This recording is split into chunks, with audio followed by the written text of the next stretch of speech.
Salut à toi et bienvenue dans le podcast Libre de toujours voyager. Je suis Joris, l'entrepreneur nomade, et aujourd'hui j'ai le plaisir de recevoir Capitaine Rémi. Tu as probablement une liste de choses que tu rêverais de faire, mais comme pour beaucoup de personnes, cette liste reste dans un coin de ta tête et tu te trouves toujours des bonnes excuses pour ne pas exaucer tes rêves.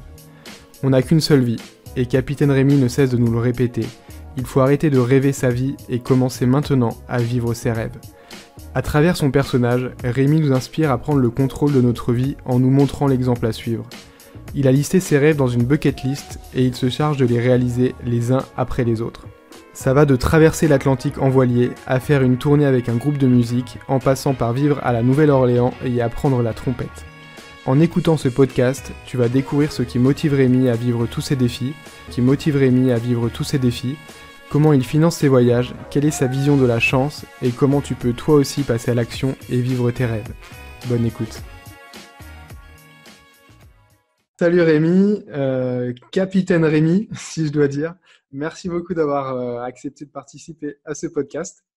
Merci à toi. Est-ce que tu pourrais me dire en quelques mots qui es-tu, qui est Capitaine Rémi ? Je m'appelle Capitaine Rémi, j'ai 32 ans et ça fait 5 ans en fait que j'ai décidé de vivre de mes aventures. Donc ça part d'un constat simple, je veux voyager, je veux reprendre ma vie en main et c'est ce que je kiffe faire depuis le début, c'est voyager. Et j'adore tout ce qui est création de contenu. Et donc, j'ai créé Capitaine Rémi il y a 5 ans. Donc, c'est un personnage souvent insolite, comme me déguiser en Père Noël et aller rejoindre le pôle Nord en autostop, descendre la Seine en pédalo, faire Paris-Bruxelles en Vélib, et j'en passe. Ouais, c'est vraiment les aventures, des défis et des voyages, quoi. C'est ça un peu l'univers Capitaine Rémi. C'est exactement ça, c'est sortir de ma zone de confort en permanence, montrer aux autres que c'est possible en fait de changer de vie en donnant l'exemple. Voilà. D'accord, super. Et pourquoi Capitaine ? Je me suis posé la question en préparant le podcast. Pourquoi Capitaine, Rémi ? Alors c'est tout simple, capitaine parce que je veux être le capitaine de ma vie. Ça part de là. L'idée, c'est vraiment, je prends ma vie en main et c'est moi le maître de mon destin. Ouais. D'accord. Alors j'aime bien essayer de comprendre le pourquoi est-ce qu'il y a eu un basculement, un moment dans ta vie où c'est quelque chose, t'es né comme ça, t'avais l'envie. Et c'est moi le maître de mon destin. Ouais. D'accord. Alors j'aime bien essayer de comprendre le pourquoi est-ce qu'il y a eu un basculement, un moment dans ta vie où c'est quelque chose, t'es né comme ça, t'avais l'envie de faire des choses depuis que t'es tout petit, t'aimes sortir de ta zone de confort, découvrir des choses. Qu'est-ce qui t'a amené après 25 ans passés à vraiment devenir Capitaine Rémi et commencer à vivre de cette façon ? Ouais, si tu veux, depuis que j'ai 15 ans, je fais des sites internet. Enfin, je baigne là-dedans et j'ai toujours voulu créer ma boîte pour faire des sites internet. C'est ce que j'ai fait très tôt, donc j'avais vraiment pas le profil de quelqu'un qui travaille dans une boîte pour un patron. J'ai toujours voulu avoir ma propre liberté, mes propres choix. Et en fait, de 22 à 28 ans, j'ai créé ma propre structure, une start-up pour aider les étudiants à s'orienter. Et ça m'a j'avais juste à gérer moi et mon associé. Sauf que les deux dernières années, en fait, on a eu des bureaux, on a eu des employés, on a eu des stagiaires, des alternants, ensuite des employés. On était sur Paris et c'est devenu très très oppressant pour moi parce que j'avais perdu toute la liberté que j'avais mis 3 ans à essayer d'acquérir. Et on en a beaucoup parlé avec mon associé en se disant qu'est-ce qu'on fait, parce que là on est revenu en fait dans le truc qu'on ne voulait plus, c'est-à-dire être dans une routine métro boulot dodo, coincé sur Paris à s'occuper de cette boîte. Et on a pris la décision donc avec mon associé de revendre la boîte. De là, moi, j'ai une indépendance financière totale, ce que j'avais jamais vraiment connue jusqu'à présent. Et je me suis dit, qu'est-ce que je fais ? J'ai touché un peu plus de 50 000 euros. C'était il y a 5 ans exactement. Et je me suis dit, avec ces 50 000 euros, je vais pas l'investir dans une bagnole ou dans la tête de me dire l'investissement immobilier, c'est peut-être une solution. Je me suis dit, je vais les investir en moi, en ce que j'ai envie de faire. C'est-à-dire, je veux voyager, je veux vivre du voyage, eh ben ça va prendre du temps et puis on va se baser sur 1000 euros par mois. Enfin, ça fait une moyenne de 10 000 euros par an, grosso modo. Donc, ça veut dire, évidemment, vivre sur Paris, c'est très compliqué avec cette somme. Mais quand tu vas dans des pays un peu moins développés, bah, avec 1000 euros, tu peux avoir une vie qui est agréable. D'accord. Donc, j'imagine que depuis, tu t'es quand même créé un travail à côté, des revenus à côté. Tu vis pas encore sur cette vente de cette startup. Non, en fait, ça fait. Bah, du coup, j'ai dû travailler sur cette reconversion d'aventurier parce que c'est stressant de voir ton compte en banque qui tous les mois descend. Moi, j'ai toujours eu la fibre entrepreneuriale à me dire comment ça va être périn, donc avoir des partenariats avec des grandes marques. Donc moi, je vais créer des projets et je vais essayer de trouver des marques pour m'épauler là-dessus. Donc je le rappelle, c'est les marques que je vais contacter moi-même. Les marques ne viennent pas vers moi. C'est vraiment moi qui crée des projets et les marques m'accompagnent ou ne m'accompagnent pas dessus. Donc ça, c'est ma première source de revenus. Et quand je dis ça, ça ne permet pas d'en vivre généralement. Ça me permet juste de financer mes voyages. Donc moi, je suis encore en recherche de me dire qu'est-ce qui va me permettre de vivre pleinement, complètement de mes aventures. D'accord. Voilà. D'accord. Pour faire un petit retour sur ton expérience, donc toi, t'es diplômé justement de développement multimédia. Donc en fait, c'est ta passion de créer des sites. Tout à fait. Euh, et il y a plein de nomades digitaux justement en ce moment, enfin autour du monde qui sont freelance et qui créent des sites. Développement multimédia. Donc en fait, c'est ta passion de créer des sites. Tout à fait. Euh, et il y a plein de nomades digitaux justement en ce moment, enfin autour du monde qui sont freelance et qui créent des sites. Mhm. C'est quelque chose que j'imagine t'as pensé à faire aussi peut-être. Je me suis dit justement, est-ce que à côté de cette vie d'aventurier, où par exemple, là, t'es parti pendant 3 mois au Brésil, est-ce que tu faisais ton défi au Brésil, à côté, tu travaillais pas justement à créer des sites ou à développer des sites pour d'autres personnes? Alors, j'ai refait, ça fait 1 an que je refais du développement en freelance en étant digital nomade. Donc, je le fais occasionnellement quand par bouche à oreille on me contacte et que les missions sont intéressantes. Parce qu'il faut pas se cacher que c'est des rentrées d'argent qui sont assez importantes, assez faciles pour moi vu que je connais mon métier par cœur. Et en plus, généralement, les clients, ils acceptent que je les fasse à distance. Donc là, par exemple, au Brésil, pendant 3 semaines, j'ai travaillé sur un client qui était en fait derrière. Ça me permet de vivre 3 mois, 4 mois sur cette mission de 3 semaines. Et ça, c'est vraiment un avantage que j'ai de pouvoir faire ça. Ouais, c'est super. Et alors, l'autre souci, c'est un peu comme toi, quand tu t'es retrouvé, donc tu voulais pas travailler, tu voulais pas être forcément salarié, travailler pour quelqu'un d'autre, tu as développé cette startup et tu t'es rendu compte qu'au final, tu étais un peu prisonnier de ce que tu avais créé, de la machine que tu avais créée. Et il y a Mhm. des freelances aussi qui sont un peu dans ce côté-là. Par exemple, j'ai rencontré un Anglais quand j'étais au Panama là, qui me disait, bah moi j'ai commencé à être nomade digital, à créer des sites pour d'autres personnes et à créer du contenu pour d'autres personnes. Et au final, je travaillais 10 heures par jour comme un taré et je travaillais sur la plage, mais je profitais pas de la plage justement. Donc toi, tu arrives quand même à séparer des missions éventuellement de freelance et ton aventure et tes voyages à côté. Disons que moi, ça réfléchit à cette problématique-là, qui est être dans un endroit paradisiaque, avoir sa liberté, et faut trouver l'équilibre. Donc moi, l'équilibre, comment je le trouve? Je le trouve par rapport à mes dépenses. Je sais que je vis avec, j'arrive à vivre avec très peu, à me satisfaire de très peu, et du coup, j'ai besoin de moins d'argent. Donc je fais des missions assez courtes qui vont me permettre de vivre après pendant pas mal de temps avec peu d'argent. C'est la solution que j'ai trouvée. Ensuite, moi, j'essaye de mettre en place des revenus passifs pour pas être dans cette dynamique de devoir en permanence travailler. Ouais. Ouais. Ouais, je suis tout à fait d'accord avec moi. C'est ce que je fais aussi d'écrire. Enfin bon, j'ai une partie e-commerce où là, tu es obligé quand même, tu construis quelque chose et après, c'est moins de travail pour réussir à gagner de l'argent. Mais à avoir vraiment des revenus passifs, c'est quelque chose de très important quand tu veux être libre de ton temps. C'est très important de le mettre en place.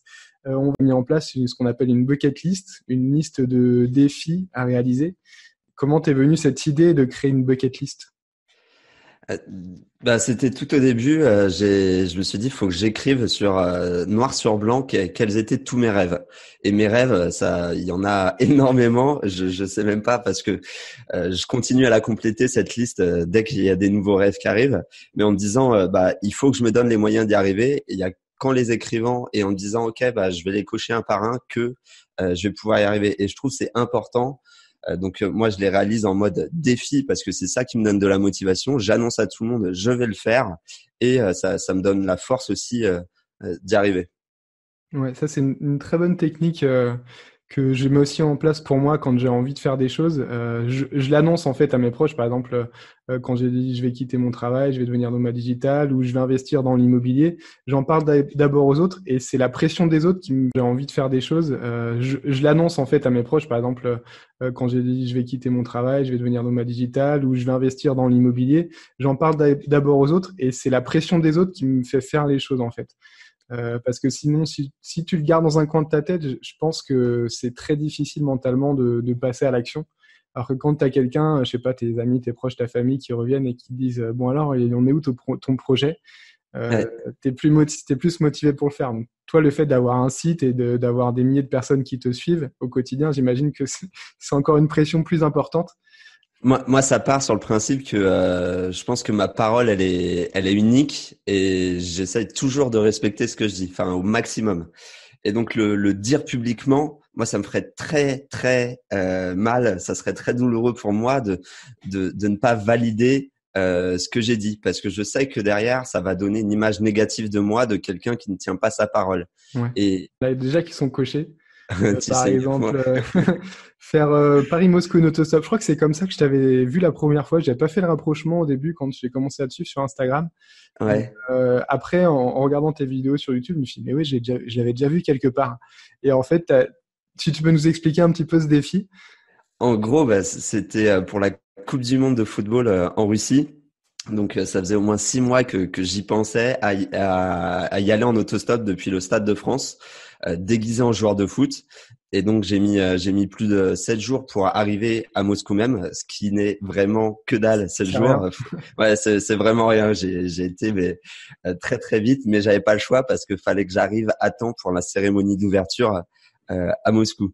Et donc ça, c'est une aventure, moi, qui était unique parce que j'essaye de promouvoir l'autostop parce que je trouve que c'est un merveilleux moyen de rencontrer les gens. Et je savais aussi que les médias allaient les gens. Et je savais aussi que les médias allaient être sur place parce que juste avant la Coupe du Monde, il y a zéro actualité à part quand est-ce que la Coupe du Monde commence. Et donc pour moi, c'était vraiment une opportunité de communiquer. Et donc tous les médias, enfin ça va de TF1 à Canal+, en passant par M6, ont parlé de ce jeune youtubeur qui a fait Paris-Moscou en stop. Ouais. Et pour le coup, ouais, c'est quelque chose qui m'avait marqué. Alors, pourtant, on est bombardé d'informations et ça, c'est quelque chose qui m'avait marqué. Je me suis dit, ah, il y a un mec qui a fait ça. C'est quand même assez dingue. Mais qu'est-ce qui peut pousser quelqu'un à faire ça, quoi? Tu t'es dit, ok, c'est genre, t'es sous ta douche et tu dis, tiens, je ferais bien ça et je le fais. Ou c'est quelque chose d'un peu plus réfléchi? C'est réfléchi. En fait, la jeunesse de tout ça, c'était il y a 2 ans pour Noël. Je m'étais déguisé en Père Noël avec une pancarte pôle Nord, et donc j'ai fait de l'autostop pour aller au-delà du cercle pôle autostop. Mais l'idée, c'est de me dire qu'est-ce qui va pouvoir marcher en termes de com, parce que moi, c'est mon business derrière, et c'est important aussi de pouvoir communiquer dessus pour qu'il y ait plus de gens qui me suivent, pour pouvoir par derrière transmettre mon message, mais aussi trouver des sponsors potentiels. Ouais. Quand tu fais tes défis, est-ce que tu te planifies ton année en disant, bon, cette année, je vais faire 4 défis ou ça tombe un petit peu comme ça? Par exemple, là, on peut en parler, les défis que tu as fait depuis le début de l'année. Tu es parti au Brésil, alors pour le carnaval de Rio, mais toi, tu l'as pas fait en tant que spectateur. Tu te dis, ouais, c'est trop facile. Comment... c'est c'est trop facile et c'est tellement plus marrant de le vivre de l'intérieur et d'essayer de défiler. Donc, ouais, j'ai défilé au carnaval de Rio de Janeiro. C'était fou. Et l'autre défi, c'était d'apprendre le portugais, qui était aussi Ouais. un beau défi en moins de 3 mois. Euh, je serais incapable de te dire des mots là en portugais tout de suite. Ça, je suis trop timide. Mais ça s'est bien passé. C'était d'apprendre le portugais, qui était aussi Ouais. un beau défi en moins de 3 mois.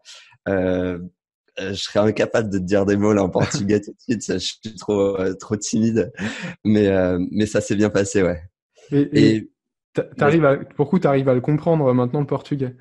ah ouais, je comprends très bien le portugais. J'arrive à communiquer assez facilement. J'ai pris un mois de cours sur place pour un peu casser parce que j'avais vraiment des limites. Je me mettais des blocages qui étaient assez compliqués à passer. Et après un mois de cours, franchement, ça allait, c'était fluide et j'osais parler aux gens. Ouais. Ça, c'est assez. Enfin, tu me dis que t'es timide et jamais j'aurais cru que t'étais timide, quoi. Moi, c'est pareil. J'étais toujours au fond de la classe, dans le coin. J'aime pas qu'on me remarque. Mais sortir de ma zone de confort comme toi tu le fais, hein, juste faire du stop, je l'ai fait quand j'étais au lycée, par exemple, Mhm. pour rentrer de la gare jusqu'à chez moi, sinon c'était 45 minutes de marche. Bon, une fois, quelqu'un m'a pris en stop. Enfin, ça me paraît dingue ce que tu fais. Comment tu arrives à dépasser cette timidité? Allez, peut-être que je suis pas timide. Je vais être timide dans certaines positions. De manière générale, j'ai beaucoup travaillé là-dessus. Je vais pas faire comme si j'étais timide en étant au lycée. Ouais. J'étais tout le temps en train de lever la main pour parler. Donc, euh, donc voilà. Après, c'est vrai que j'ai sans arrêt, en fait, j'essaye de pour aller plus loin, l'autostop avant de le faire déguiser pour moi, mais c'était une vraie difficulté d'aller au bord de la route juste avec mon pouce, juste avec une pancarte. Enfin, je me rappelle, j'étais en flip total à me dire mais qui va me prendre au final, ça se passe et on apprend, on commence à s'habituer à des choses. Et ça, pour l'autostop, ça c'est pour aussi quand tu apprends une langue, tu apprends à faire des erreurs. Au bout d'un moment, en fait, tu t'en fiches complètement de faire des erreurs. Je suis d'accord avec toi. Moi, par exemple, pour la langue, justement, enfin, j'ai de la famille espagnole et je comprends parfaitement l'espagnol, mais en cours d'espagnol, mon prof d'espagnol, pendant un an, il ne pouvait ne jamais m'avoir entendu parce que j'aimais pas parler devant les gens. Et le fait de voyager beaucoup, je commence à avoir des déblocages de parler. Par exemple, tout à l'heure, j'étais chez le vétérinaire avec là, je suis en Bulgarie en ce moment, avec une Bulgare, et j'ai D'accord. pu parler en anglais, dans un anglais pourri, mais on se comprenait. Et en fait, c'est le principal. Une question que je me pose souvent, c'est quelle est la plus vétérinaire avec là, je suis en Bulgarie en ce moment, avec une Bulgare, et j'ai D'accord. pu parler en anglais, dans un anglais pourri, mais on se comprenait. Et en fait, c'est le principal. Une question que je me pose souvent, c'est quelle est la pire chose qui peut m'arriver? Et quand tu te vois qu'au final, la pire chose, c'est pas grand-chose, tu fais les choses, quoi, tu t'y vas. Bah, c'est toi et ton ego en fait, hein. C'est le seul truc qui peut t'arriver, c'est que ça te fasse mal à l'ego. Après, faut travailler dessus, hein. C'est Ego is the Enemy, qui est un très bon livre. C'est vraiment du travail sur soi-même, de se dire on s'en fout des autres, c'est juste pour soi qu'on fait les choses. Pour le kiff, ouais. Donc, tu étais au Brésil, tu as appris le portugais, tu as dansé la samba, tu as défilé devant plus de 80 000 personnes en C'est chantant, en ça. dansant, déguisé. Bah, je laisserai découvrir les personnes, ta tenue du carnaval sur ta chaîne YouTube. Quand tu étais là-bas, tu as aussi fait un autre petit défi. C'est dans ça, qu'est-ce que ça t'a apporté, ce défi de 5 jours de jeûne? Alors c'était très très dur. Je pensais que ça allait être beaucoup plus simple. Pourquoi je l'ai fait? Parce que je voulais savoir quelles étaient mes limites et j'aimerais bien faire de la survie plus tard dans des milieux un peu plus hostiles que là j'étais clairement dans un hôtel en bord de plage, donc j'avais rien à craindre. C'était assez simple. Mais mentalement, en fait, c'est repousser mes limites, en fait, de me dire qu'est-ce qui va se passer là-haut, comment je peux contrer ça, est-ce que j'en suis capable? Et il y a toujours, moi, cette question, c'est est-ce que j'en suis capable? Et ben, la meilleure manière de le savoir à chaque fois, c'est bah, vas-y et prouve-toi que tu vas y arriver. Et ça a été, le quatrième jour était horrible, mais vraiment, enfin, j'en pouvais vraiment plus. Mais finalement, tu as réussi. Et au final, cinquième jour, nickel. Enfin, le corps s'habitue et j'aurais pu tenir beaucoup plus longtemps. Et je pense que j'en ferai d'autres. Et ce que ça m'a apporté, et je pense que j'en ferai d'autres. Et ce que ça m'a apporté globalement à tout ça, c'est de me dire que j'ai plus ce même rapport à la nourriture maintenant. Et c'est vraiment ancré en moi de me dire je peux ne pas manger pendant plusieurs jours, il va rien se passer et ça me fait du bien en fait mentalement, psychologiquement dans des parce que des fois je fais des périples aussi sans argent ou sans manger. Enfin, j'essaie toujours de repousser mes limites dans toutes les conditions et je sais que ça va m'aider. Ouais, t'apprends, en fait, t'en sors grandi de chaque nouveau défi, de chaque nouvelle expérience. C'est ça. Je peux pas le dire mieux. Moi, je cherche chaque année à être un meilleur homme que l'homme que j'étais l'année précédente. Ouais, ça, c'est un beau travail sur soi. Tout le monde devrait réaliser que c'est pas, on est souvent un peu trop dans la routine, le travail, à repousser les choses. Moi, typiquement, en préparant le podcast, j'étais en train de me dire, mais j'ai pas de bucket list en fait, mais qu'est-ce que je pourrais mettre dedans? Quand je lis la tienne, je me dis, ouais, il y a trop de trucs, ça doit être top à faire. Genre, c'était participer à un clip Bollywood à Bollywood. Ah Ça doit ouais. être exceptionnel à faire, mais comment tu peux penser à ça quoi, comme défi? Je, je sais pas. Je vois des images. Il y a des connexions qui se passent dans ma tête et ça donne envie. Mais je pense que c'est des expériences en fait que d'autres gens ont déjà faites et du coup ça me donne envie de les faire et je me dis bah ils l'ont fait. Pourquoi pas moi avec mon propre style et puis ça doit être marrant à vivre. Ouais, c'est vraiment top. Et donc je me disais, est-ce qu'il y a un truc comme ça que j'aimerais faire absolument? Et je m'étais dit cette année par exemple, quelque chose que j'ai toujours voulu faire, c'était me lever un matin et me dire allez, je vais à l'aéroport, je prends un billet d'avion et voilà, sans savoir où j'allais. Tu vois, c'était un petit défi que je m'étais mis. Et c'est un truc que souvent le matin quand j'étais salarié, je prends un billet d'avion et voilà, sans savoir où j'allais. Tu vois, c'était un petit défi que je m'étais mis. Et c'est un truc que souvent le matin quand j'étais salarié, je me réveillais le matin, je me disais ah purée, j'aimerais bien partir à l'aéroport et me barrer, tu vois. Imagine. Et, Et tu euh, l'as fait? et non, je l'ai pas fait parce que au final, au final, maintenant que je suis complètement libre de partir où je veux quand je veux. Bah, sauf que j'ai ma chienne quoi avec moi à trimballer, c'est un peu plus embêtant, mais il y a toujours des solutions quoi. Mhm. J'aime bien me dire quand tu veux pas faire quelque chose, tu trouves des excuses. Quand tu veux faire quelque chose, tu trouves des solutions. Et pour le coup, j'ai des solutions. C'est pas une bonne excuse la chienne, mais maintenant que je peux le faire, j'en trouve pas forcément le sens, mais je suis sûr que il faudrait que je le fasse quoi.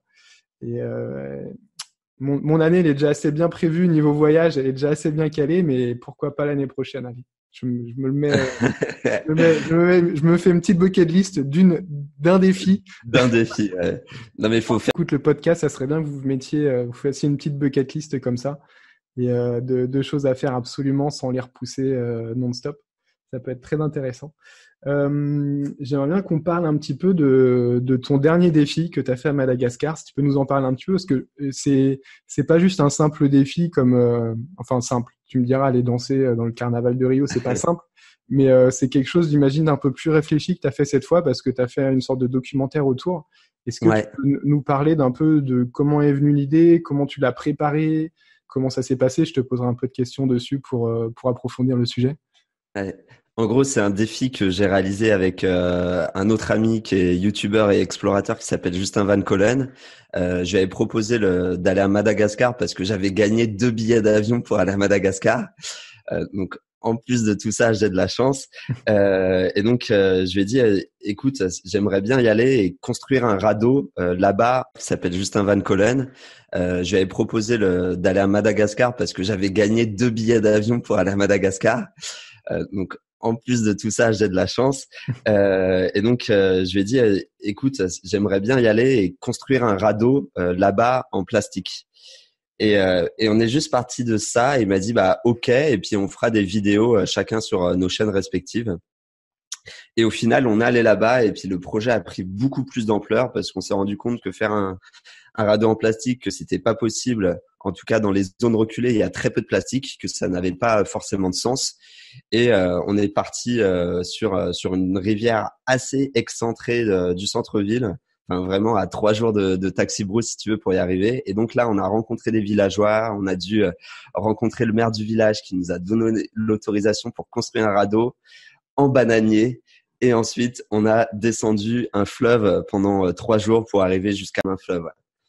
Et ça, c'est complètement fou parce que là, quand j'ai vu passer des stories, des photos sur ton Instagram, je t'ai vu, enfin, je croyais que c'était genre un petit radeau que tu avais fait, t'étais resté 2 minutes dessus, t'avais pris des photos et puis c'était fini. En fait, non, pendant 3 jours, t'as navigué dessus, quoi. Ouais, ouais. Non, mais c'est hyper sérieux parce que en plus de tout ça, enfin, au fur et à mesure que l'aventure avançait, on était de plus en plus content en fait de toutes les péripéties qui arrivaient et sachant que nous on a tout filmé Et c'est qu'à la fin, on s'est dit, en fait, on va en faire un film documentaire. Donc, c'est un 52 minutes qu'on est en train de monter avec Justin pour raconter tout ça, toute cette histoire de la recherche de la rivière, parce qu'on voulait une rivière sans crocodile aussi, parce qu'il y a des crocos à Madagascar. Et spoiler, on n'a pas trouvé de rivière sans crocodile. Et au final, oui, on est parti sur un film. Ouais. D'accord, donc en fait, c'est pas du tout préparé, quoi. Normalement, quand tu fais un documentaire, ouais, tu prépares un peu tout au maximum, et ça, toi, ça t'est fait vraiment peu à peu la construction de ce film, et à la fin, vous avez dit, bah voilà, ça va être un film. C'est ça. On a peu de moyens, on a juste nos caméras, mais on a beaucoup d'ambition, beaucoup d'envie. Et là, la qualité vraiment, elle est top. Il y a une histoire qui est vraiment intéressante à travers ce film. Et c'est pas une aventure qui est sur nous, Justin et Rémi. Non, c'est une aventure qui est sur le pays, où on raconte la culture, les gens qu'on rencontre, où on montre plein de choses sur les Malagasy. Et c'est ça qui est intéressant. Ouais. C'est vraiment, et c'est vraiment top. Et donc, alors là, le podcast va sortir à peu près en même temps que la sortie de film. Donc, vous allez faire une projection dans une salle de. C'est la première pour nous. Pareil, ça, c'est un peu dans ma bucket list de réussir à réunir 200 personnes dans une même salle. Là, on n'y est pas encore. Pour l'instant, il y a 100 personnes inscrites. Donc, on espère que d'ici 3 juin, on fasse complet, quoi. Et de faire un documentaire, c'était aussi dans ta bucket list, d'ailleurs. C'est vrai. Tu peux en cocher quelques-unes d'un coup, alors. Bah ouais, tant qu'à faire. Non, mais faut voir les choses en grand. Et là, l'objectif, pareil pour moi, comme je te disais, c'est d'aller toujours plus loin, plus haut, faire un documentaire, essayer de le vendre. Ça, moi, c'est mon rêve de base, hein, de réussir à vendre à la télé ou à vendre à un diffuseur comme Netflix ou YouTube Original. Ça serait le top, ouais. Ouais, d'ailleurs, ça va s'appeler J'irai pagayer à Madagascar. J'imagine que tu as été inspiré par J'irai dormir chez vous. Est-ce que c'est quelque chose que tu regardais à la télé peut-être quand tu étais plus jeune, une émission que tu aimais bien regarder? Moi, j'adore YouTube Original. Ça serait le top, ouais. Ouais, d'ailleurs, ça va s'appeler J'irai pagayer à Madagascar. J'imagine que tu as été inspiré par J'irai dormir chez vous. Est-ce que c'est quelque chose que tu regardais à la télé peut-être quand tu étais plus jeune, une émission que tu aimais bien regarder? Moi, j'adore Antoine de Maximi, j'adore l'univers qu'il a réussi à créer. Enfin, je l'ai déjà rencontré, j'ai déjà lu ses livres. Moi, c'est vraiment une source d'inspiration à me dire, tiens, le mec l'a fait, il était ingé son à la base, personne croyait en son idée, et en fait, c'est lui qui a trouvé des sous, c'est lui qui a fait son premier épisode pour avoir un épisode pour le montrer à d'autres personnes, et ensuite la roue a tourné, mais ça a mis beaucoup de temps pour lui avant de réussir à produire ça. Et même, c'est surtout, il avait plein de barrières mentales. Enfin, quand tu lis dans son autobiographie, il avait beaucoup de barrières mentales avant de se dire, en fait, il faut que je le fasse. Je crois à mon idée, ben, je vais y aller, je vais montrer que ça marche. Alors qui sont pas du tout dans cet univers-là. Ouais. D'ailleurs, je vais rajouter dans ma bucket list interviewer Antoine de Maximi dans le podcast. Ah bah, ça serait top. Ouais, ça serait top. Ouais. Donc super, on a parlé un peu de ce projet-là, donc je te souhaite déjà beaucoup de succès pour ce projet.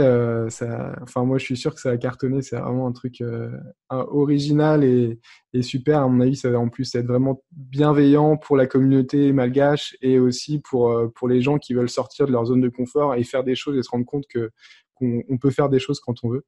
Donc ça c'est vraiment top. T'as d'autres projets qui arrivent ou pour l'instant t'es focus vraiment sur ça? Ah, j'ai plein de projets qui arrivent. Je suis en train, dans l'idée d'avoir des revenus, comment dire, passifs. Pour moi, ça passe par l'écriture de livres aussi et la vente de livres. Donc, j'en ai déjà écrit un dans le passé sur une traversée de l'Atlantique en voilier que j'avais fait. Atlantique. Ouais, j'avais jamais fait de voile avant de me lancer là-dedans. Mais c'est comme tout, faut y aller, quoi. Ouais. Mais ça pour en savoir plus sur cette aventure, je mettrai de toute façon tous les liens et le lien de ton livre pour ceux qui sont intéressés, je mettrai juste en dessous. Ouais. Donc tes projets, ouais. Ouais, donc il y a deux livres que je suis en train d'écrire. Un sur le GR20, qui est le sentier de randonnée en Corse que j'ai traversé à pied en 2 fois moins de temps que la moyenne. Et un autre livre pour en fait valider ces 5 ans de défi, parce que j'ai fait vraiment 5 années à tous les mois en fait, il y avait un gros défi que je faisais et j'ai pas eu le temps de communiquer dessus sur tous, et j'ai envie vraiment de montrer tout ce que j'ai vécu, parce que c'est assez ouf, et toutes les leçons de vie aussi que j'ai appris par rapport à ça. C'est ça, c'est ce que j'aime beaucoup dans ce que tu partages. C'est vraiment très inspirationnel. Merci. Et même on n'a qu'une vie. Faut arrêter de rêver sa vie, mais il faut vivre ses rêves. C'est un peu le message que tu passes, et c'est vraiment très puissant de le montrer en plus. Donc ça va être un super livre. Je le sais déjà d'avance. Ouais. Non mais faut oser. Enfin, je le dis en permanence, et c'est un peu un message simple à dire, mais il faut oser aller de l'avant, faut oser se dire je peux changer de vie, en tout cas je peux réaliser des choses. Ça va prendre du temps parce que on n'est pas tous à la même échelle, on n'est pas tous au même endroit.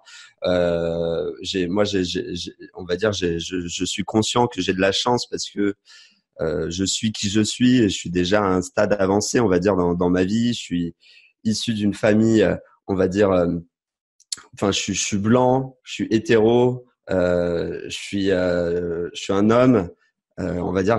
T'es français, t'as un passeport français. Stade avancé, on va dire, dans ma vie. Je suis issu d'une famille, on va dire. Je suis blanc, je suis hétéro, je suis un homme, on va dire. T'es français, t'as un passeport français. Je suis français, j'ai un passeport français, je suis issu d'une famille classique. Enfin, je suis pas pauvre, mais je suis pas riche non plus. Mais on va dire, j'ai déjà beaucoup de cartes en main pour me donner confiance. Et je sais qu'il y a d'autres gens qui n'ont pas toutes ces cartes-là, mais ça veut pas dire que c'est pas possible de réaliser des choses. Et ça, j'essaye vraiment de le faire comprendre. Et j'invite tout le monde à regarder des profils similaires aux nôtres. C'est-à-dire que moi, peut-être que y a des gens qui vont pouvoir s'identifier à moi. Mais si vous vous identifiez pas à moi, trouvez des gens qui vous ressemblent, à qui vous pouvez vous identifier. Ouais, moi, je parle un petit peu d'avoir des mentors. C'est des mentors pour le business, des personnes qui ont déjà réalisé, fonctionne aussi pour le lifestyle, la vie en général. Typiquement, quand j'allais au travail, je passais mon temps à écouter des podcasts ou dans la voiture de nomades digitaux ou de gens qui réussissaient, qui voyageaient, qui faisaient le tour du monde. Et c'est comme ça que ça m'inspirait et que ça m'a poussé à faire ces choses. Donc, est-ce que tu aurais, toi, d'autres conseils, à part celui justement de s'inspirer de personnes, d'autres conseils de personnes pour qu'ils sortent de leur zone de confort et qu'ils fassent des choses qui leur fassent rêver?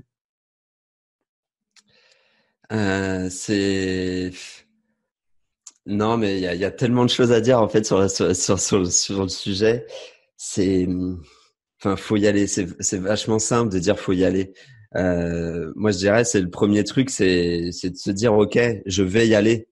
Et ça va pas être facile, je le sais, mais en fait, je vais rentrer dans ce process de me dire j'ai envie de changer de ma vie. Et donc, c'est faire un état aussi des lieux, d'être assez sincère. Moi, mon objectif depuis 5 ans, c'est d'avoir mon émission à la télé.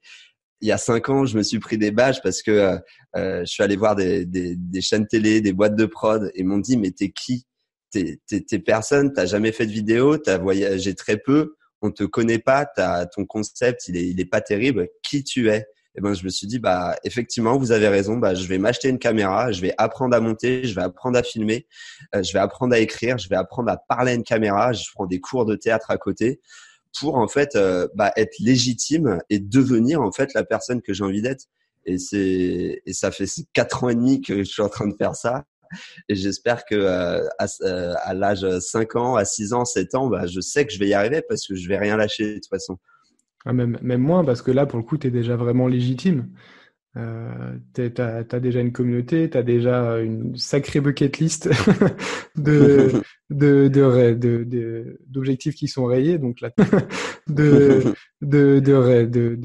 d'objectifs qui sont rayés. Donc là, t'es déjà légitime. C'est vraiment une première marche assez grande que tu vas franchir avec ce documentaire. J'irai pagayer à Madagascar. Mais ce qui est dingue, pour revenir là-dessus, c'est en fait il y a 1 an et demi, je suis passé dans TF1 grand reportage parce que j'ai fait le tour du Sri Lanka en tuk-tuk.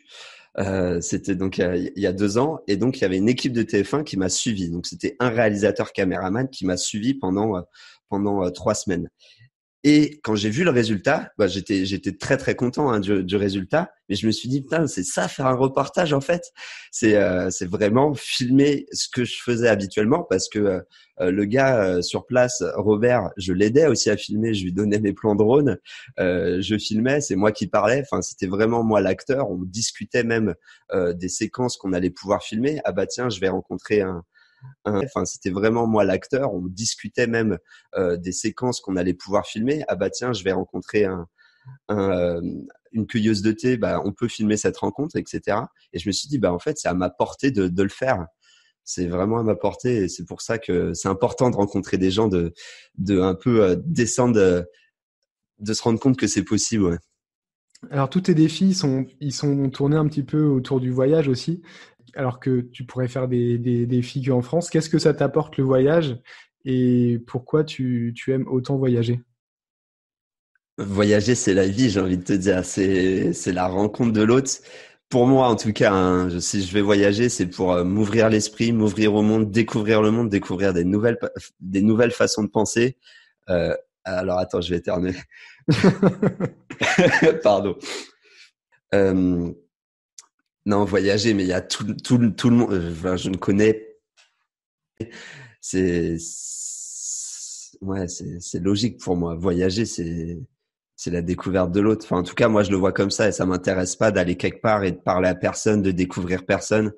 Et moi, j'ai toujours ce principe, c'est il faut que je vive des expériences, il faut que je vive des choses pour que ça me marque, pour que ça me fasse réfléchir. Si je vais quelque part et qu'il se passe rien, eh ben, je retiens rien. Il y a le pendant un petit peu du voyage, c'est quand tu vois des gens qui ont quelques semaines de voyage par an, et quand ils voyagent, c'est voilà, tu te poses dans le Club Med et t'es parti à Punta Cana pendant 2 semaines, mais au final tu connais pas le pays, tu connais pas la culture, t'as profité que de la piscine. Il y en a pour eux, c'est ça le voyage malheureusement, et grâce un petit peu au contenu que tu peux partager, on se rend compte qu'en fait c'est la plus belle partie du voyage, c'est de découvrir les gens, découvrir la culture. Ouais, c'est un peu ce que je fais quand je viens, par exemple, il y a 3 semaines que je suis là, je vis comme un Bulgare pour le coup, avec Bah, les inconvénients, les avantages.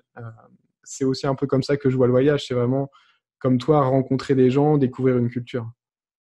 En fait, c'est comme dans la vie, il faut se le permettre, il faut se donner les autorisations de faire ça. C'est-à-dire que de base, on a tous des peurs qui sont là. Partir voyager avec son sac à dos, quand tu l'as jamais fait, mais ça fait tellement peur. Moi, la première fois que je suis parti, c'était en Australie pour un an. J'avais 20 ans, mais j'avais pris une valise. Je te raconte même pas, et je savais même pas où j'allais. J'avais peur, et du coup, c'était pas le même voyage que maintenant. Maintenant, je peux partir tout seul avec mon sac à dos sans avoir rien préparé. Je m'en fiche complètement. Je me sens à l'aise. Je sais que je vais parler à des gens qui vont me conseiller, que je vais vivre des expériences. Mais on a peur, on est tout encadré. Et même là, je te prends l'exemple, hein, j'étais à Madagascar. Très rapidement, en fait, tu as des gens qui viennent te voir et ils te disent « Ah, mais il faut pas voyager seul à Madagascar.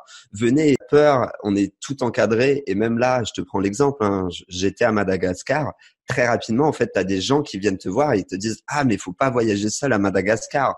Venez, je suis un guide. » Mm. Et en fait, quand tu l'entends 10 fois, 20 fois, 30 fois dans la journée, et ben à la fin tu te dis bah ok, ils ont peut-être raison et je vais les écouter. Et c'est un peu ça ce qui se passe dans la vie quand tu vas écouter, enfin si tu écoutes la télé et que tu commences à organiser un voyage à l'étranger, ben on te dit bah ça va être compliqué, tu vas te faire chier, vaut mieux prendre le truc tout fait, tout organisé, au moins tu es sûr que ça va bien se passer. Ça va bien se passer. Est-ce que tu vas tirer la même chose humainement? Je suis Ouais. pas sûr. Alors que souvent, c'est justement quand il y a des choses qui se passent mal que ça devient vraiment intéressant et que tu commences à découvrir vraiment des choses. Ouais, clairement. Mais le nombre de merde qui m'arrive en voyage, mais c'est incalculable. Et je te dis ça avec le sourire parce que j'embrasse la merde, si tu veux. Ça me fait. Raconte aux autres le plus justement les merdes qui sont arrivées, ce qui se passe bien, c'est pas forcément intéressant au final. Enfin, t'as des Ouais, choses qui se passent bien et qui sont exceptionnelles, par exemple danser dans le carnaval de Rio, ça se passe bien, c'est exceptionnel. Mais c'est ce que tu racontes souvent aux autres, c'est plutôt les merdes. Moi, j'ai fait un post justement dessus sur Instagram. Je suis allé voir le lever du soleil à Bagan et on s'est rétamé comme des crottes en scooter en y allant dans une grosse flaque de boue et c'était super en fait parce qu'on était plein de boue et on en a profité du moment à fond et on s'est bien marré au final quoi. D'accord. Donc, et c'est ce que je dis dans ce post justement, c'est que quand il t'arrive des galères, bah, il faut toujours voir le côté positif et se dire, bah voilà, ça va être marrant plus tard d'en parler. Et justement, j'ai une question que j'aime bien poser dans ce podcast. Est-ce que tu aurais une anecdote à nous partager, quelque chose qui te revient, un truc assez fou qui t'est arrivé? J'imagine qu'il t'en est arrivé énormément, mais est-ce que tu aurais une petite anecdote à nous partager? Euh, alors, alors attends. Laisse-moi réfléchir parce que je sais que j'en ai une bien. Non, parce qu'il m'en arrive des choses. J'essaie de t'en trouver une vraiment bien. Ah, j'aimerais bien être dans ta tête là, parce qu'il doit se passer des trucs. Moi, la plus belle anecdote, c'est le jour où je décide donc de faire de l'autostop en Père Noël pour aller au pôle Nord. Donc, je pars de Paris, j'ai ma pancarte pôle Nord. J'envoie une semaine avant des emails à des journalistes, à Twitter, partout pour dire « Ok, départ à 9h, Champs-Élysées ». Là, il y a personne qui me répond. J'y vais le matin, il y a personne. Je suis tout seul avec mon putain de déguisement de Père Noël. Et là, il va falloir y aller. Il va falloir que j'aille jusqu'au pôle Nord, quoi. Enfin, je sais que ça va prendre du temps. C'est la première fois que je fais ça. Je suis pas méga confiant, mais je me dis, j'ai pas le choix. Et donc, je commence à mettre ma pancarte là sur les Champs-Élysées. Et il y a une voiture au bout d'une minute qui s'arrête. Et c'est qui là sur les Champs-Élysées? Et il y a une voiture au bout d'une minute qui s'arrête. Et c'est qui? C'est TF1. C'est TF1, mon gars. Et là, j'en reviens même pas. Et les gars, ils me demandent, mais qu'est-ce que vous faites, monsieur? Je fais, bah, je fais du stop pour aller au pôle Nord. Et le gars, il me dit, mais vous êtes sérieux? Je lui fais, bah oui, tout à fait. Et là, il me dit, bah, montez dans la voiture, on va vous déposer à Porte-Maillot. Ils étaient en train de faire un reportage sur la circulation alternée, donc rien à voir, mais vraiment rien à voir avec moi. Et en fait, premier contact avec eux. Derrière, ils m'ont demandé s'ils pouvaient filmer mon aventure. Ils m'ont suivi jusqu'à Bruxelles. Une semaine plus tard, enfin 13 jours plus tard, quand je suis arrivé au pôle Nord, à Rovaniemi, je leur ai envoyé les derniers rushs vidéo. Et au final, je suis passé dans le JT de 20h grâce à la chance, quoi. Carrément. Moi, je trouvais ça dingue. Et c'est vraiment ce truc. Enfin, j'adore Paolo Coelho, Ouais. l'alchimiste, où il dit enfin, je connais pas la citation exacte, mais il dit quand vous avez un rêve, en fait, tout le monde va conspirer pour que ce rêve se réalise. Et c'était un peu ça. Déjà, moi, je voulais arriver au pôle Nord, j'y suis arrivé. Et de deux, il y a eu TF1, quoi. Enfin, c'était génial. La probabilité que ça arrive, effectivement, est assez infime. Ridicule, ouais. Ah oui, c'est exceptionnel. Je vais me permettre de te demander une petite deuxième anecdote, parce que moi, j'adore les anecdotes. Et C'est vrai? si tu as une deuxième, allez, une merde, un truc vraiment horrible qui t'est arrivé, pour contrebalancer, parce que là, tout le monde va se dire, non, c'est un mec qui a trop de chance, c'est trop facile. Non, je veux quelque chose un peu pourri, quoi. Un peu pourri. Je fais de l'autostop. Je suis en Espagne. C'est la première fois que je fais de l'autostop. Je suis en Espagne. Je pleure sur le milieu de la route. Je suis complètement perdu. Je me dis mais jamais je vais pouvoir arriver à ma destination. Au final, je te préviens, l'anecdote finit bien. mais je peux te dire, j'étais dans un état vraiment. Je te dis, mais comment tu peux perdre ton téléphone encore une fois, parce que je suis le gars qui oublie tout le temps ses affaires partout. Et au final, il y a un camionneur qui s'arrête. Je lui dis le nom du village parce que j'avais le nom du village. Donc j'arrive au village. Il décide de faire un détour de 2 heures pour m'amener au village, sachant que je parlais pas un mot d'espagnol. Là, je rencontre le maire du village pour lui dire, bah, je cherche la famille un tel machin. Il la connaît. Il me présente à la personne. Donc, c'était la personne chez qui je dormais. Le lendemain matin, il y a quelqu'un qui appelle. C'est le maire du village et il nous dit, j'ai ton téléphone. Il y a la famille, en fait, où j'avais oublié le téléphone, a retrouvé le téléphone, s'est souvenu du village où j'allais et est venu le déposer. Oh, mais c'est n'importe quoi. En fait, toi, t'as gagné 2 billets pour Madagascar, tu t'es fait prendre en autostop par TF1. En fait, t'as toutes les planètes qui sont alignées. Peut-être jouer au loto. J'avais oublié le téléphone, a retrouvé le téléphone, s'est souvenu du village où j'allais et est venu le déposer. Ah, mais c'est n'importe quoi. En fait, toi, t'as gagné 2 billets pour Madagascar, tu t'es fait prendre en autostop par TF1. En fait, t'as toutes les planètes qui sont, qui sont alignées. Peut-être jouer au loto? Ouais, peut-être. Non, mais j'essaye toujours d'être positif, de donner beaucoup de bonheur et je sais que les gens me le rendent 1000 fois plus. Et c'est assez extraordinaire, même juste le donner des sourires. Moi, je suis tout le temps heureux, si tu veux, même quand je prends le métro, je suis heureux. Et juste le petit cercle qui est autour de moi, même s'ils connaissent pas, je sens qu'ils sont heureux aussi. Et ça se sent vachement en voyage. Ouais, ça, c'est quelque chose que j'ai aussi beaucoup changé. Au lieu de me dire c'est les autres qui sont pas bien, tu travailles sur toi et tu dis ok, la seule chose que tu peux changer, c'est toi, c'est pas les autres. Essaye de donner du bonheur, de donner des choses aux autres, de sourire. Et les autres, soit pour donner, au lieu d'essayer toujours de prendre aux autres. Ouais, Et ton monde, il sera meilleur en un claquement de doigts, quoi. c'est le kiff. C'est quoi le truc? Être un phare, essayer d'illuminer les autres de sa lumière. Ouais, une belle façon de vivre. Comment tu voyages là? J'ai vu que donc tu étais parti avec Justin, quelqu'un que un ami à toi. Est-ce que quand Mhm. tu voyages, tu pars souvent avec des amis ou de la famille ou c'est quelque chose que tu pars seul? C'est peut-être même un mix des deux. Ouais, j'ai mis beaucoup de temps à réussir à partir tout seul. On dirait pas comme ça, mais à la base, j'étais tout le temps en train de partir soit en couple, soit avec des amis, et ça a été une vraie difficulté, un vrai souhait pour moi que de tester de partir tout seul. Ce que j'ai fait à plusieurs reprises où j'ai pu vivre à l'étranger, notamment en Colombie, au Brésil, à Cuba, pour citer que tout ça, que de tester de partir tout seul. Ce que j'ai fait à plusieurs reprises où j'ai pu vivre à l'étranger, notamment en Colombie, au Brésil, à Cuba, pour citer que tout seul. Et j'ai adoré. Et là, je reviens de plus en plus à faire des voyages avec des inconnus, avec ma famille. Je pense à l'année dernière, j'ai fait Paris-Guingamp en vélo avec mon papa. Et c'était un voyage exceptionnel pour moi parce que ça m'a permis de me rapprocher de lui. Pareil, j'ai fait le tour de l'Islande en van avec mon frère et j'essaye à chaque fois de partager des trucs avec mes proches parce il y a que ça de vrai et puis on crée du souvenir encore et ça fait trop du bien. Ouais, de pouvoir repartager des histoires. C'est vrai que alors, d'un côté, partir seul, ça t'aide, je pense, à t'ouvrir aux autres. Mhm. Moi, typiquement, j'ai jamais voyagé seul. Et je sais que ça m'aiderait beaucoup, en fait, d'aller vers les autres, de voyager seul. Mais je pense que je sais pas si ça arrivera un jour.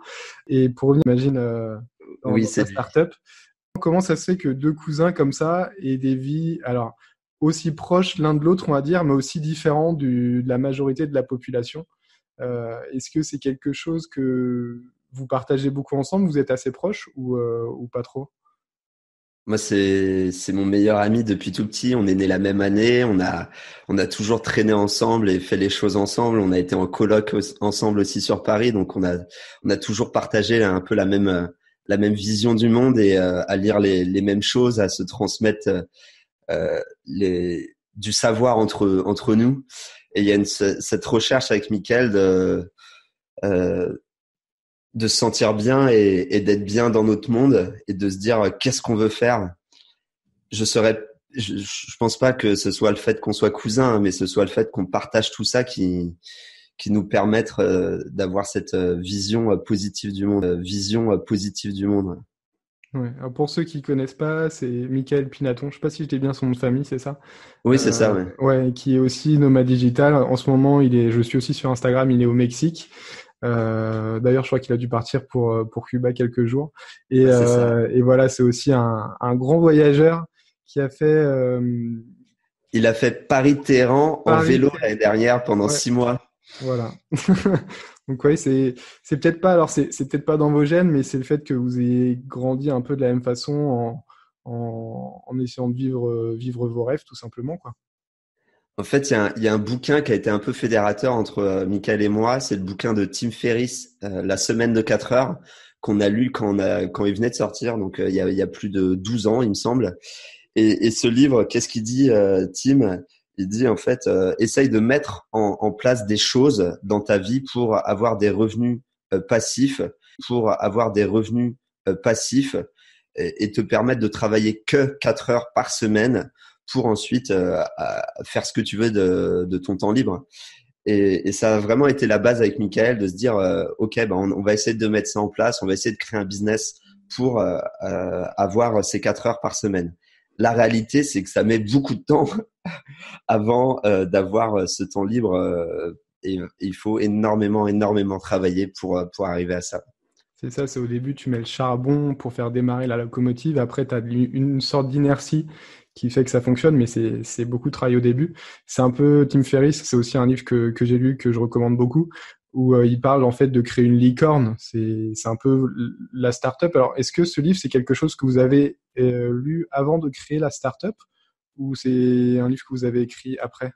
Ouais, c'est clairement avant de créer la startup, on a créé la startup en même temps que on a créé la startup en même temps que la lecture de ce livre et les 3 premières années sur 5 étaient en digital nomade. Enfin, c'est-à-dire j'ai vécu en Australie, lui aux Philippines et en Espagne et on crée cette startup à l'étranger avant de revenir s'installer en France parce que on avait plus d'ambition, on voulait voir les choses plus loin. Et en fait, on s'est perdu, comme je l'expliquais au tout Ouais. début. C'est un peu une question que je m'étais posée justement. Pourquoi pas gérer cette boîte à distance? En fait, vous avez fait l'inverse. Vous avez commencé en la gérant à distance.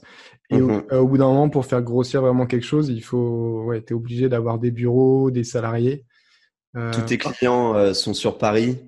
Il faut les rencontrer parce que tu es dans un taf de commercial et tu peux pas juste le faire au téléphone. En tout cas, sur ce business qu'on avait.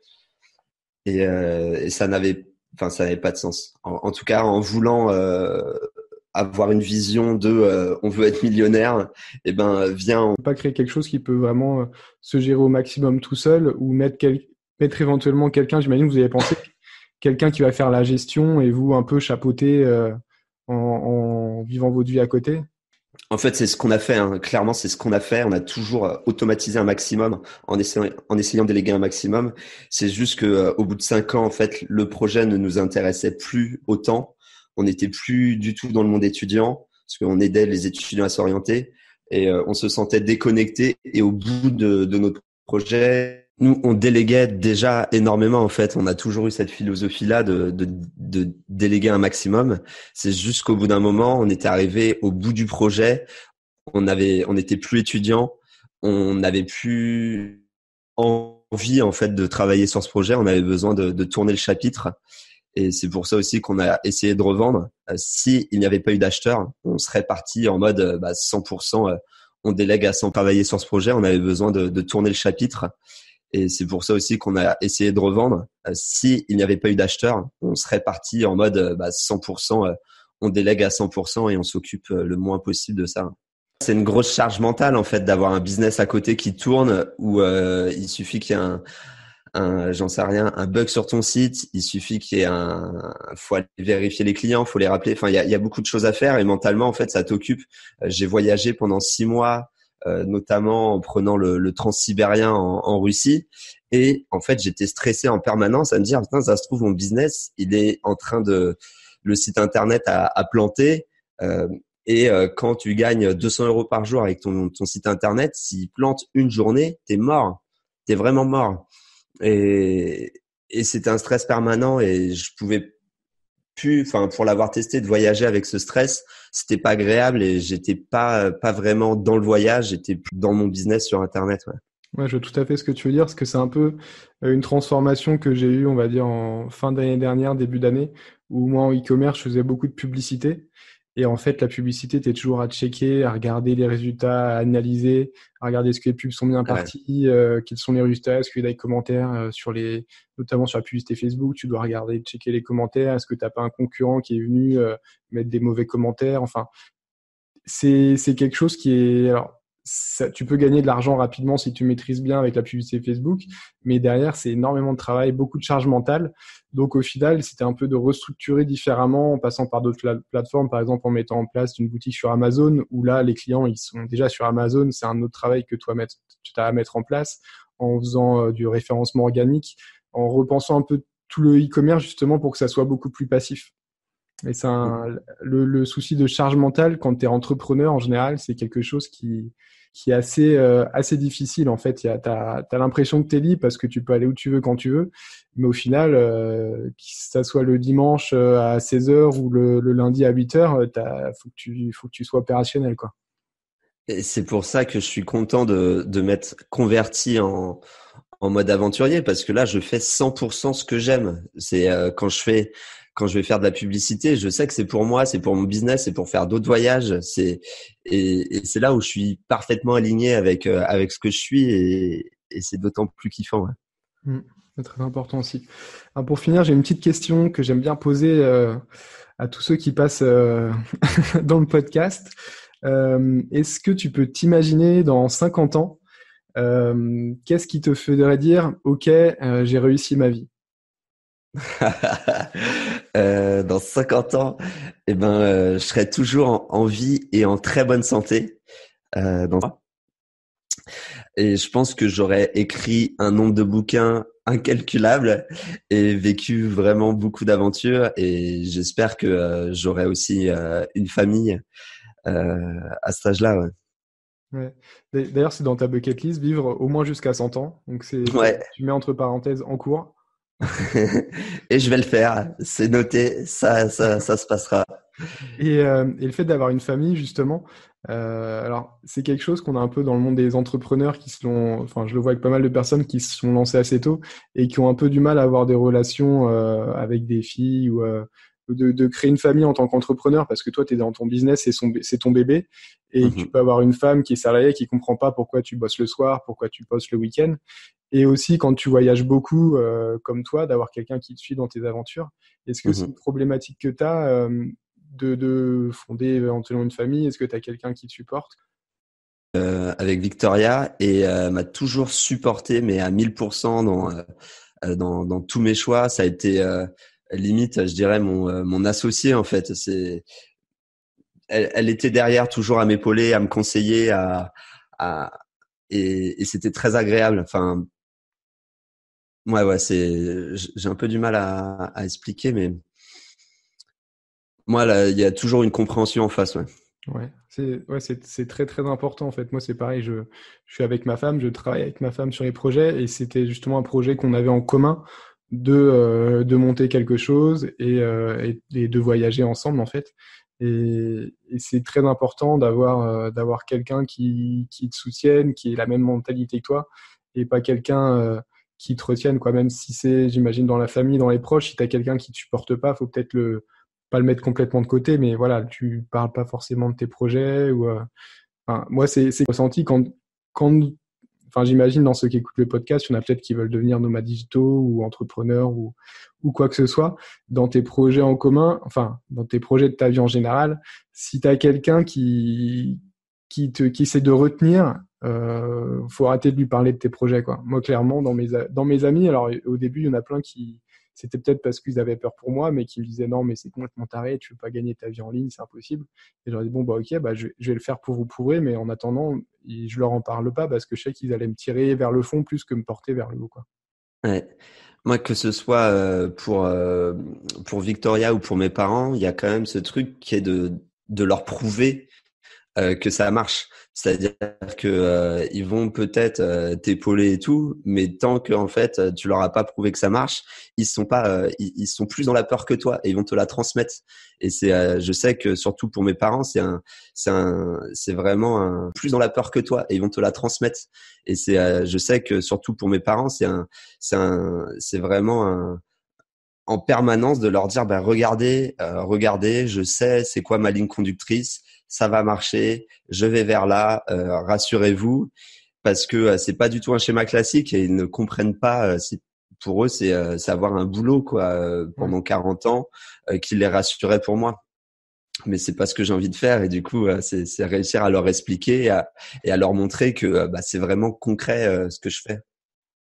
Bah, en tout cas, je te souhaite beaucoup de réussite. Moi, je suis certain que tu vas réussir parce que tu fais tout pour. Tu es très, très, très agréable à suivre. Franchement, très motivant, très inspirant. Donc, Merci, Joris. tous ceux qui écoutent le podcast et qui malheureusement te connaissent pas encore, je les invite justement, où est-ce qu'ils peuvent te retrouver pour te suivre? Partout sur les réseaux sociaux, Capitaine Rémi sur yeah. Et d'ici là, peut-être que je modifierai les liens en dessous pour mettre le lien Netflix vers ton reportage. Ah, je me le souhaite. Ça serait top, je te le souhaite aussi. Et aussi de ton livre, de ton aventure où tu as traversé l'Atlantique. Et Parfait. merci beaucoup en tout cas pour ce partage, c'était très très inspirant. Et ça m'a fait beaucoup de plaisir de parler avec toi.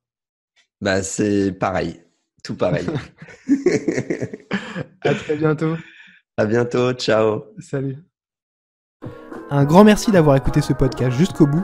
Tu retrouveras dans la description tous les liens que nous avons abordés dans la discussion. Et n'hésite pas à interagir avec le podcast, à liker, à partager, à commenter, à t'abonner, à mettre 5 étoiles selon la plateforme où tu l'as écouté. Ça va vraiment m'aider à diffuser ce podcast au plus grand nombre. Et n'hésite pas à t'abonner vraiment si tu veux écouter à nouveau les prochains podcasts où j'interviewerai desnomaddigitales.com. Tu peux télécharger aussi dans la description mon e-book gratuit Libre de toujours voyager où je te partage mon expérience de nomade digital. À très vite.